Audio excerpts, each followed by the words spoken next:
Welcome back to Chat Like a Native. So if you're an intermediate English learner, you probably know this feeling, right? You've got the words, you get the grammar, Yeah. mostly. hmm But then you go to speak, and it just feels slow, like you're building sentences brick by brick in your head. That mental translation step, it really trips people up. You end up sounding, well, maybe a bit robotic. Exactly, instead of flowing like you hear native speakers do. Uh-huh. So that's what we want to tackle today. We're going to show you how to stop doing that translation work in your head and get your English flowing automatically, almost like music. Yeah, and there's actually a specific drill for this. It's pretty simple. It takes about, what, 9 minutes? Just 9 minutes, and it helps train that voice inside your head to actually think in English first. It can really boost your fluency. It's a powerful idea, really. We're going to break down how it all works over the next few minutes. That's good. Because getting from that conscious translation to speaking automatically, I mean, that's the goal, isn't it? It absolutely is, and it's something you can definitely train. But before we jump into the main technique, we should probably warm up a bit. Get the mouth and mind ready for rhythm. Good idea. Because sounding fast and natural, it's often about not saying every single word perfectly clearly. Right. Native speakers tend to glue words together. We use linking and we use reductions. It smooths everything out. When you let go of hitting every single consonant hard, your speed picks up and you just sound more natural. Exactly. Let's take a really common one. I am going to.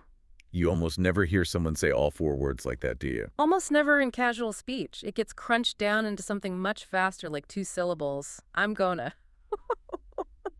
Listen to how that sounds again. I am going to. Because... See how much shorter it is. Yeah. The two sound almost vanishes, maybe becomes just a tiny, weak sound. It's all about efficiency. Okay, so, listener, let's try this. Repeat after me. Focus on the speed and the smoothness. Don't get hung up on a perfect end sound, just the rhythm. Ready? I'm gonna. Your turn. I'm gonna. One more time. No. I'm gonna. Nice. That feeling, that quick, smooth connection. That's the kind of rhythm we're aiming for today. Just changing 4 syllables to 2 makes a huge difference. And that idea of flow and speed leads us right into our main topic, shadowing. Right, shadowing. A lot of learners have probably heard the term.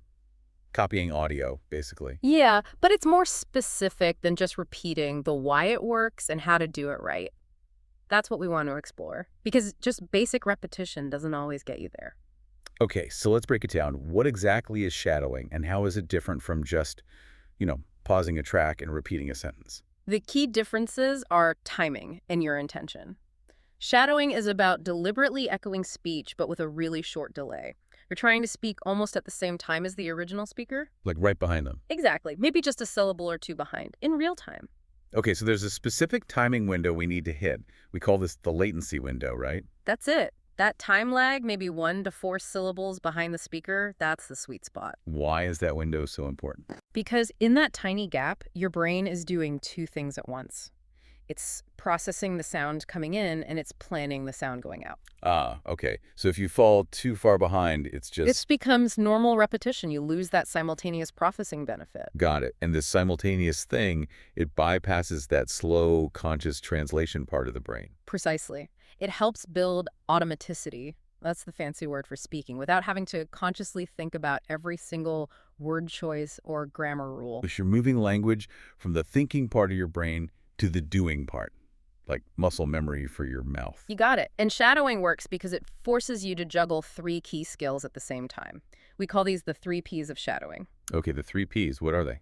First P is perception. This is all about training your ear. Like really listening. Really listening, yeah. Locking on to the actual patterns of spoken English, not just textbook pronunciation, but the real stuff, the stress, the intonation, the way words link up, those reductions like gonna. Because if your ear can't catch the rhythm, your mouth can't copy it.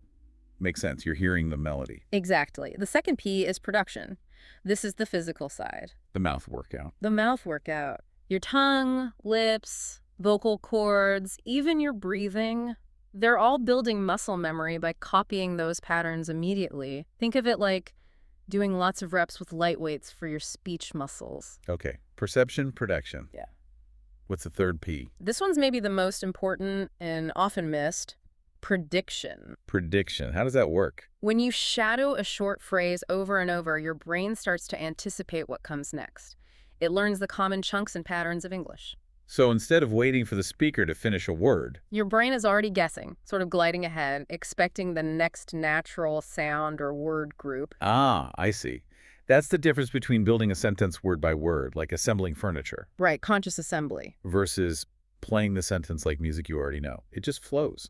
Procedural flow, exactly. It's like knowing the route so well you just drive, instead of checking the map at every turn. Okay, so how do we start building this? You can't just jump into shadowing perfectly, right? No, definitely not. You need to start at the simplest level. We call this first step echo. Echo. Okay. What does that involve? In the echo phase, you're working with short bits of audio, maybe just 10 seconds max, and you repeat them, but with a clear pause. So listen, pause the audio, repeat. Yeah, listen, pause, repeat. The delay might be anywhere from 0 to maybe 2 seconds. The key goal here isn't speed, it's accuracy. Clean copying. Copying what exactly? The words. The words, yes, but crucially, the stress, the rhythm, the pitch changes the music. Speed doesn't matter at this stage. Not at all. Just pure, accurate imitation of the sound and melody. And you know you're ready to move on from echo when you can take a 10-second clip and repeat it perfectly 3 times in a row. No big stumble. How many times perfectly? Got it. If you can't do that. Stay at the echo level. Build that foundation first. All right, let's give this echo level a try right now. I'll say a simple phrase with a clear rhythm. Listen closely to how I say it, which words get the stress. Then, listener, you try to echo it exactly after I finish. Ready?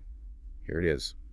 I appreciate the detail. Here's the bottom line. Okay, my turn to echo, trying to match that. I appreciate the detail. Here's the bottom line. Okay, words were spot on. Good start. Mm-hmm. But the melody, it felt a little flat on detail. Flat how? Well, a native speaker would likely give detail a little lift in pitch, emphasizing it, before falling down quite clearly on bottom line to signal the end. Yours had the right words, but missed that little musical rise and fall. Ah, okay. I think I was concentrating too hard on getting the vowel sound and detail just right. I wasn't thinking about the pitch contour. Let me try again, really focusing on that up then down movement. Maybe I'll even exaggerate it a bit. I appreciate the detail. Here's the bottom line. Yes, that was much better.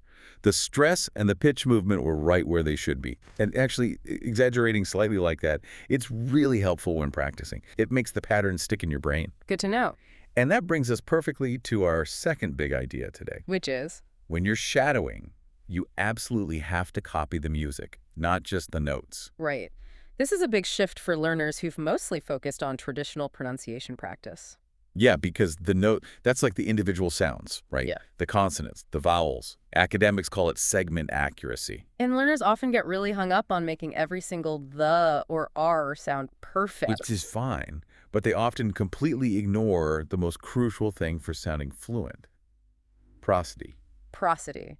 That's the music itself, the stress, the rhythm, the pitch, the speed, the pauses, all of it together. Think about it this way. You can often understand someone speaking English even if they have a strong accent. Maybe their consonants aren't perfect as long as their rhythm and intonation are generally right. But if the prosody is off, if it sounds flat or the rhythm is completely wrong, It becomes really hard to follow, even if the individual words are technically correct. The whole thing just collapses. So prioritize the music. The amazing thing is, when you focus on getting the rhythm and intonation right, the individual sounds, the notes, often start to improve on their own. Okay, so if we prioritize the music, what's the order? Like a checklist when we practice. Definitely. First thing, number one priority, the stress pattern. Which words or syllables get the emphasis, the weight? Exactly. That's the basic beat. And stress changes meaning, right? Like, I bought the book is different from I bought the book. Totally different meanings. Okay, stress first. What's second? Second priority is the intonation contour. How the pitch moves, does it rise like a question or fall like a statement? That carries emotion and intent. Got it. Stress, then intonation. Third. Third is the overall rhythm and length. Remember, English is stress-timed. Yeah. We rush the little unimportant word. Like of, the, Yeah. with, is. To make time for the important stressed words, you've got to copy that variable pacing. And only after you've got those three, stress, intonation, rhythm, then you worry about the finer point. Exactly. That's when you polish the linking and reductions, the gonna wanna, sorta, didja. Trying to force those reductions in without the right underlying rhythm just sounds unnatural and choppy. Copy the music, then polish the notes. I like that. It's the most effective way.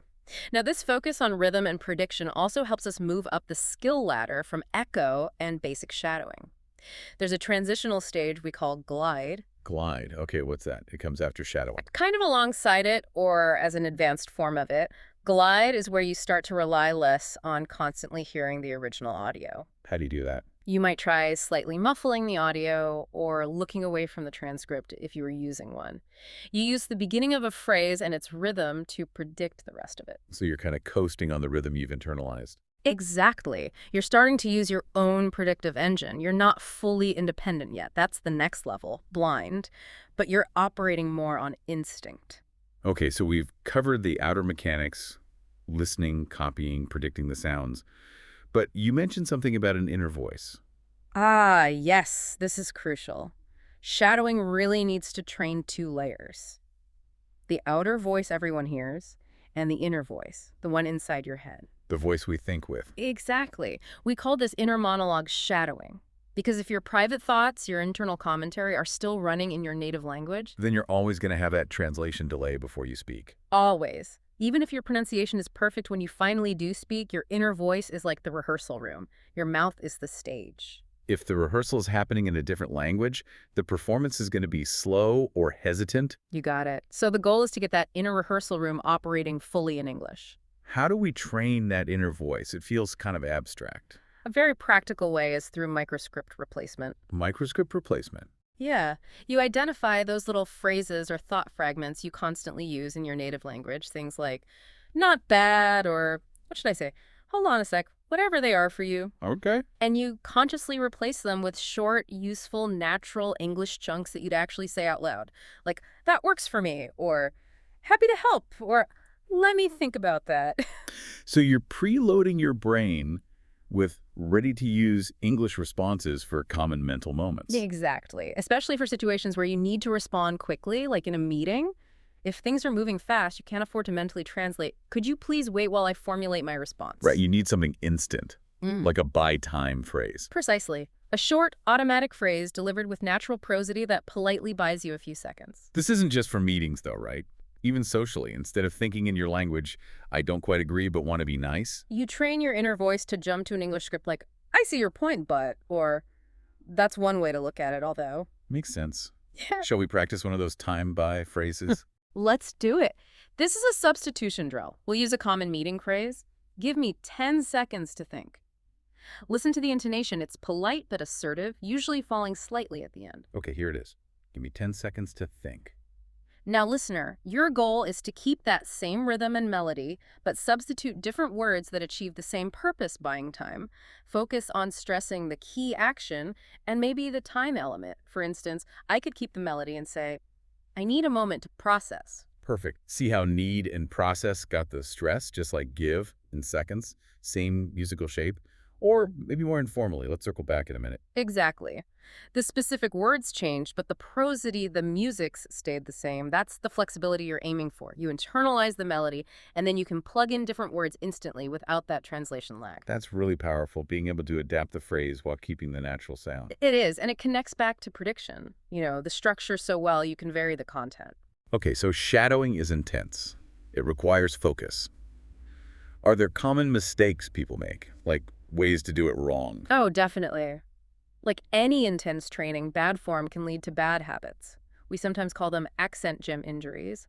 Let's cover 3 common ones and quick fixes. All right, common mistake number 1. Mistake 1.